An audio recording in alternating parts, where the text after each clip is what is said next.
오늘도 금요 밤에 나오신 모든 성도님들을 주님의 이름으로 축복하고 환영합니다. 오늘 응답의 밤이 되시기 바랍니다. 또 오늘도 주님 앞에 모든 것을 구하는 밤이 되시기를 주의 이름으로 축원합니다. 유럽의 나라들이요, 한참 기독교가 부흥하고 교회가 성장했는데 지금은 서구 사회의 교회가 퇴락기에 들어선 지 이미 오래되었고, 이건 뭐 몇십 년 전에도 그런 뉴스가 있었거든요. 교회 예배당이 무슨 뭐 술집으로, 레스토랑으로. 근데 이제 그게 유럽의 일들만이 아니에요. 지금은요. 우리나라도 사실은 이제 교회 예배당인데 카페로, 뭐 술집까지는 아니더라도 카페로 이제 바뀌어서, 이런 예를 들어서 참 죄송한 얘기인데요, 이 강대상 자리, 성가대 자리, 이런 그 위치들은 이거 많이 안 건드리면서 리모델링을 하는 거예요. 그러니까 카페에 온 손님들은 저기가 강대상이네, 이런 걸 다 알 정도로. 그렇죠? 참 안타까운 일이죠. 그러니까 주일날 되면은 한산했던 그 길이 카페로 바뀌고 나서는 그 난리가 난 거예요. 주민들이 못 살겠다는 거. 왜? 그렇게 차들이 많이 오고 그 카페에 한번 오려고 말이에요. 이게 참 어떻게 되는 건가, 이런 생각이 들어요. 물론 우리가 이제 기도해야 될 제목들이죠. 그러나 이제 우리나라만 하더라도 예전으로 이제 거슬러 올라가면은요, 오히려 그 반대였어요. 술집이 바뀌어서 교회가 되고, 점집이 바뀌어서 예배당이 되고, 그런 일들이 참 있었거든요. 교회의 부흥기에. 그렇죠. 이제 이렇게 예전에 그런 이야기가 있어요. 이제 어느 교회가 부흥을 해서 예배당을 이제 구하는데 마침 그 동네에 망한 술집이 있는 거예요. 망한 술집이 있는 거예요. 그래서 그 장소를 잘 이렇게 리모델링을 잘 하고 이렇게 해서 예배 초소로 하게 되었습니다. 그런데 이제 술집 주인이 그 예배당 건물을, 그 술집 건물을 팔면서, 제가 애지중지 기른 똑똑한 앵무새가 한 마리 있는데 이거는 제가 교회에 기증하고 가겠습니다. 그렇게 말을 잘한다는 거예요. 그래서 이제 입당식이 되었습니다. 손님들이래. 손님들이 아니라 교인들이 이제 예배 드리러 올 거 아니에요. 오는데 앵무새가 보는 교인들마다 이렇게 아는 척을 하는 거예요. 그러면서 하는 이야기가, 앵무새가 그러는 거예요. 어떤 성도가 딱 들어오는데, 가끔 왔어, 가끔 왔어, 가끔 왔어, 그러더래. 또 이제 어느 분이, 또 성도님이 또 그분보다 좀 믿음이 좋은 분으로 다 알고 있는데 들어오는데 뭐라고 많이 왔어, 많이 왔어, 딱 그러네. 야, 그 교회에서 진짜 믿음 좋기로 소문나고, 그분이 뭐 말하는 거는, 이거는 뭐 믿음의 사람이기 때문에 누구나도 자타하고 공인하는 신앙의 선배고, 그 교회에 그런 분이 딱 들어오는데 뭐라고 그러냐면요, 몰래 왔어, 몰래 왔어. 자, 오늘 앵무새가 여기도 한 마리 있다면은 과연 오늘 금요기도에 오신 분들은 나를 보고 뭐라고 그랬을까? 나를 보고 뭐라고 그랬을까? 나를 보고 뭐라고 그랬을까? 우리는 여기 계신 분들은요, 제가 알려드릴게요. 처음 봤어, 처음 봤어, 뭐 이런 대답을 예상을. 근데 이제 많이 웃는 분들은 좀 찔리시는 분도 있으실 거예요. 찔리시는 분은 없으시리라고 생각이 되고요. 어쨌든, 자, 그런데 이제 앵무새가 보는 게 중요한 게 아니라, 하나님이 우리를 잘 알고 계시고, 하나님이 우리의 연약함도 아시고, 부끄러움도 아시고, 하나님이 오늘 우리를 보고 계시고. 누가 보고 계신다? 여러분, 앵무새도 나를 알아볼 때 나도 찔리는데, 여러분, 누가 나를 알아보신다? 누가 나를 기억하고 계신다? 그러나 중요한 것은, 하나님은 내 연약함도 아시고 부끄러움도 아시지만 예수 그리스도를 통해서 회개하게 하시고 돌이키게 하시고 치유해 주시고 고쳐주시고 회복시켜 주신 줄 믿습니다. 믿음의 자녀로 나를 변화시켜 주신 줄로 믿습니다. 그 데살로니가 교회 성도들도 마찬가지였다는 거예요. 그 인생 자체가 하나님을 모르던 인생들이었음에도 불구하고 하나님의 사랑으로, 그래서 이제 오늘 말씀에도 보면은요, 이런 내용이 나와요. 이제 사도 바울이 이 데살로니가 교회 성도들에게 이런, 너희를 위하여 항상 하나님께 감사하다. 너희를 위하여, 이게 뭔가 좀 문법적으로 어법이 좀 안 맞는 것처럼 보이지만 오묘한 뜻이 있어요. 자, 몇 절에 있습니까? 자, 3절에 보세요. 우리가 너희를 위하여, 그러니까 성도들을 위해서 감사할 일이 뭘까? 그런데 이제 여기서 말하는 그 너희를 위하여라는 말은요, 제가 이제 이 문장이 잘 이어지게끔 제가 여러분들에게 이렇게 좀 설명을 드리면 이런 거예요. 너희로 인하여 항상 하나님께 감사한다, 이 말이에요. 이런 말이에요. 그러니까 무슨 말인가 하면 그 환난 중에도, 고난 중에도, 핍박 가운데서도 어떻게든 믿음 지키려고 주님 다시 오실 날을 기대하면서 살아가는 그 데살로니가 교인들을 보니까 사도 바울의 입장에서, 목회자요 선교자요 전도자였던 이 사도 바울의 입장에서 그 성도들로 인하여 하나님 앞에 뭐 할 수밖에 없다? 감사할 수밖에 없다. 이 고백을 하는 거예요. 여기서는 중요한 한 가지를, 키포인트를 알 수 있는 게 뭐냐면요, 여러분 데살로니가 교회 성도들이 믿음이 약할 때는 여러분 어떻게 보면은 기도 제목이었고 염려의 제목이었고 근심의 제목이었던 사람들이었지만은 그들의 믿음이 성장할수록 오히려 근심의 제목이 아니라 여러분 감사 제목으로 변화된 줄로 믿습니다. 우리도 그런 자들이 되어야 한다. 오늘 나의 모습을 하나님이 보시면서 내가 믿음이 부족하고 연약할 때는 오히려 내가 근심의 제목일 수 있었다. 그러나 오늘 지금 그래도 이 금요기도에 나오셔서 기도하시는 여러분들은 과거에는 근심의 제목이었을지 몰라도 오늘 우리가 우리 자신을 볼 때에도 하나님 앞에 감사의 제목으로 변화된 줄로 믿으시기 바랍니다. 우리 한번 저를 따라 합시다. 나는 근심의 제목이 아니라 감사의 제목이다. 여러분 그런 인생 되기를 원하십니까? 자, 우리 옆에 있는 분 한번 쳐다보세요. 자, 근심의 제목. 자, 5년 전에 10년 전에는 근심의 제목이었어. 불과 어제만 해도 근심의 제목이었을 수 있어요. 그런데 어떻습니까? 지금은 우리가 서로가 감사하는 제목이 되기를 주의 이름으로 축원합니다. 자, 그래서 우리 아까 인사 못했는데 옆에 있는 우리 기도의 동력자들이잖아요. 얼마나 귀합니까? 우리 옆에 있는 분들에게 이렇게 한번 인사하겠습니다. 당신은 감사 제목입니다. 우리 한번 인사. 당신은 감사 제목이다. 감사 제목, 감사 제목. 여러분 감사 제목들이 모여 기도할 때에 더 풍성한 감사가 넘치게 될 줄로 믿습니다. 그런 은혜를 깨닫자. 그러니까 오늘 여기서 이제 그 나오는 이 감사의 제목들이 나올 때에 이 사도 바울이 이제 이렇게 권면하고 고백하는 가운데 우리가 좀 생각해 볼 필요가 있는 그 문장이 나와요.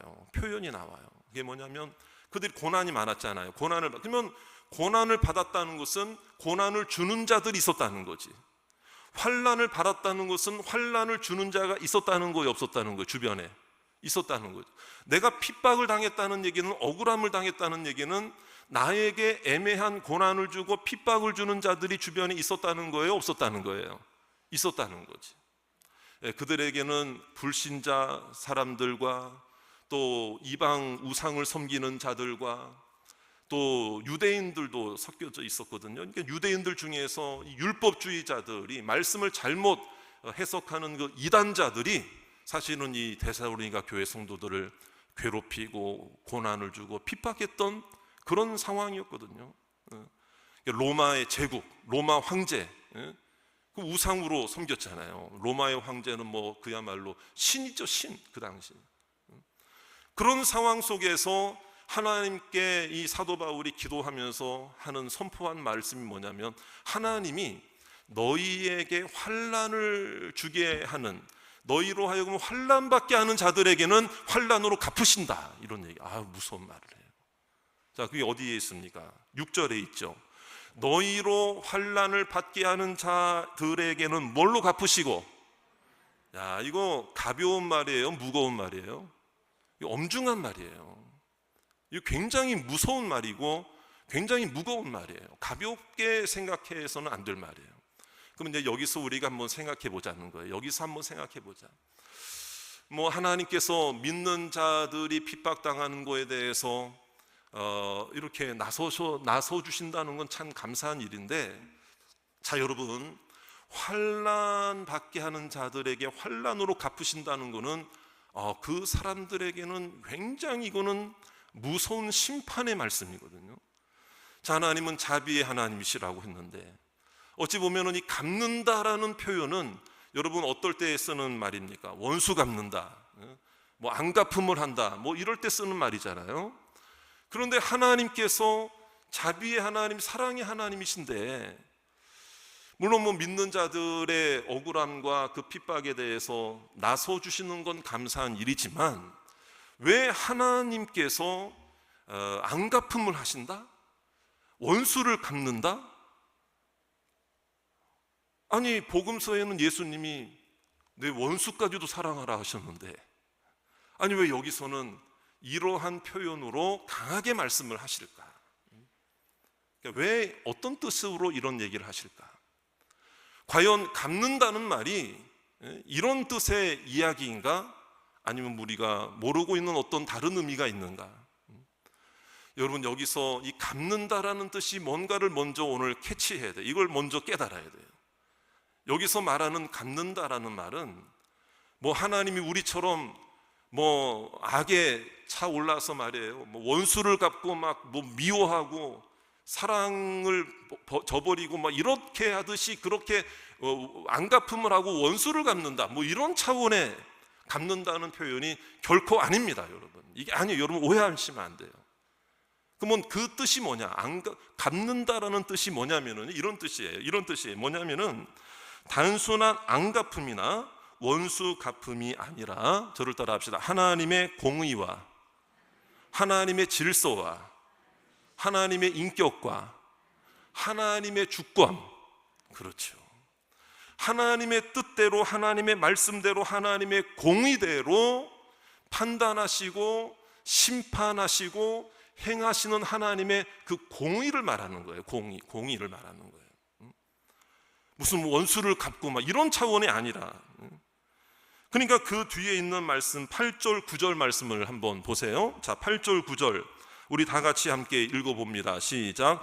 하나님을 모르는 자들과 우리 주 예수의 복음에 복종하지 않는 자들에게 형벌을 내리시리니, 이런 자들은 주의 얼굴과 그의 힘의 영광을 떠나 영원한 멸망의 형벌을 받으리로다. 그렇습니다. 악인들에 대한 영원한 심판을 베푸시는, 다시 한번 따라합시다, 하나님의 공의. 그렇습니다. 하나님의 심판을 말하는 거예요.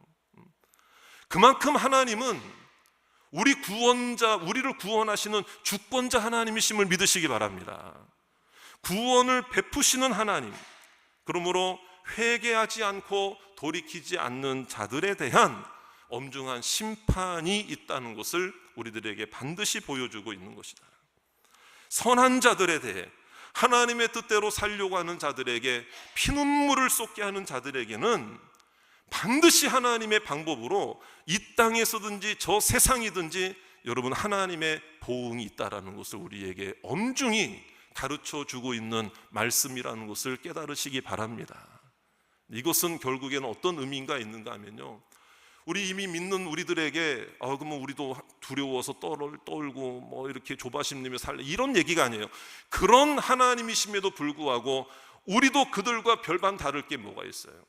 어쩌면 나도 환난을 받는 입장이 아니라 오히려 억울한 사람들에게 환난을 주는 사람들의 입장이 있었을 우리였는데도 불구하고 나를 예수 그리스도 안에서, 믿음 안에서 은혜로 전적으로 구원하셔서 은혜의 보상을 해주시고 믿음으로 역사해 주시고 하나님의 자녀로 삼아 주신 것이 우리는 항상 감사해야 할 제목인 줄로 믿으시기 바랍니다. 그래서 여러분 오늘 감사가 넘치시기 바랍니다. 은혜가 넘치시기 바랍니다. 하나님의 공의 앞에 두려워할 줄 아는 자들이 되시기를 주의 이름으로 축원합니다. 그래서 우리 주변에 아직도 회개하지 못하고 믿음으로 살지 않는 자들을 불쌍히 여기고 하나님이 주시는 기회가 있을 때에 오히려 그들에게 주의 복음이 증거되어서 그들도 회개하고 돌이키는 하나님의 귀한 역사가 있기를 주의 이름으로 축원합니다. 그래서 우리가 눈물로 기도해야 될 자가 누구냐? 우리 가족 중에 있을 수 있고, 눈물로 기도해야 될 자가 누구냐? 우리가 아는 누군가가 있을 수가 있다는 거예요. 그러나 여러분, 하나님께서 우리에게 주시는 감사가 뭐예요? 여러분, 환난을 받는 우리들에게는 환난으로 갚으시는 게 아니라 7절에 뭘로 갚으신다고 그랬죠? 안식으로 갚으신다고 그랬어요. 우리 7절 말씀 다 같이 한번 읽겠습니다. 시작. 환난을 받는 너희에게는 우리와 함께 안식으로 갚으시는 것이 하나님의 공이시니 주 예수께서 자기의 능력의 천사들과 함께 하늘로부터 불꽃 가운데에 나타나실 때에. 그렇습니다. 여러분, 오늘 우리 그 성도들에게도 안식으로 갚아주셨듯이 오늘 저와 여러분들에게도 안식으로 갚아주시는 하나님이심을 믿으시기 바랍니다.